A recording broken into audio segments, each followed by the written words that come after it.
ঈসা আলাইহিস সালাম দাজ্জালকে মারার পরে আরেকটা প্রজাতি বের হবে, এর নাম ইয়াজুজ আর মাজুজ। নাম শুনেছেন?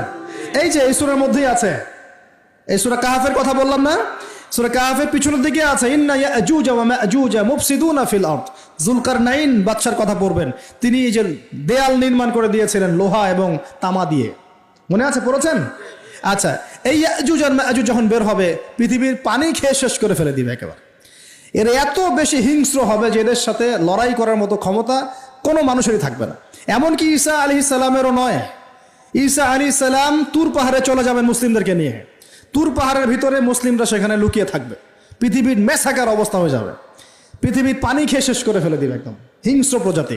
তখন ঈসা আলাইহিস সালাম আল্লাহর কাছে দোয়া করবেন, আল্লাহ এই বিভৎস এই জাতিকে ধ্বংস করো।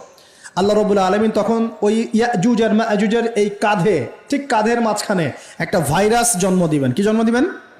ওই যে বলি না মহামারীর ভাইরাস, অমুক ভাইরাস তমুক ভাইরাস, এই ভাইরাস আরও সামনে আছে বাকি এখনো। ওই ভাইরাসে, ওই পোকায়, ওই ব্যাকটেরিয়া বা যেটাই হোক আল্লাহ পাক যাই দিবেন, এতে করে ইয়াজুজ আর মাজুজের পুরো প্রজাতি ধপ ধপ ধপ করে মারা যাবে। মানে এটা ছোঁয়াচে রোগ হবে। কি রোগ হবে?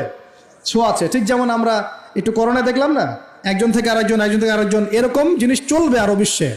আর এখনকার নতুন রিসার্চ হচ্ছে ওই সাইবেরিয়া অঞ্চলের যে বরফগুলো আছে না, ওর নিচে এই 1 লাখ বছর, 1.5 লাখ বছর, 2 লাখ বছর আগের ভাইরাসগুলো নতুন করে জায়গা শুরু করেছে এখন। হ্যাঁ, এগুলো বিজ্ঞানীরা বলছেন যে এগুলো আবার কোন দিন জানি পৃথিবীতে আত্মপ্রকাশ করা শুরু হয়। সব কিছুই ঘটবে। বিশ্বটার খুব রহস্য আছে, বিশ্বটার অনেক রহস্য আছে। আল্লাহ পাক এগুলো খেলার ছলে সৃষ্টি করেন নাই, পরীক্ষা। লিয়াবলুয়াকুম আইয়ুকুম আহসানু আমালা, আল্লাহ পাক বলেছেন। এরপরে ইয়াজুজ আর মাজুজের সব প্রজাতি মারা যাবে। নবীজি বলছেন জমিনে কোনো জায়গায় ফাঁকা থাকবে না, সমস্ত জায়গাতেই ওদের দেহ পড়ে থাকবে। আল্লাহু আকবার। এরপরে ঈসা আলাইহিস সালাম আল্লাহকে বলবেন, আল্লাহ জমিনটাকে পবিত্র করে দাও। আল্লাহ পাক কি করবেন জানেন? বড় বড় নখরওয়ালা, বড় বড় নখ আছে, নখ দেখেছেন? বড় বড় নখ, বড় বড় নখওয়ালা একটা স্পেশাল প্রজাতির পাখি আল্লাহ পাঠাবেন। কি পাঠাবেন? পাখি। এটা কোন পাখি, কি নাম আমরা জানি না। ঠিক এরকম করে এই এক শ্রেণীর পাখি আল্লাহ পাঠাবেন যাদের নখগুলো খুব বড় বড় হবে, বিশাল বিশাল নখ। এই নখগুলো দিয়ে তারা দেহগুলোকে উঠাবে, উঠিয়ে নিয়ে কোথায় যে ফেলে দেবে আল্লাহ ভালো জানেন। সুবহানাল্লাহ, আল্লাহু আকবার। আল্লাহ পাক বিশ্বে কত কি বাকি রেখেছেন এখন।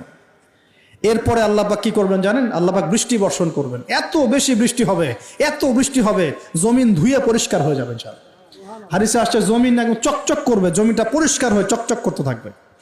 এরপরে কারণ ওই ভাইরাস তো ধুইতে হবে না, ভাইরাসকে ধুয়ে সাফ করতে হবে। তারপরে ঈসা আলাইহিস সালামের সময়ে বলা হচ্ছে, তার সময়ে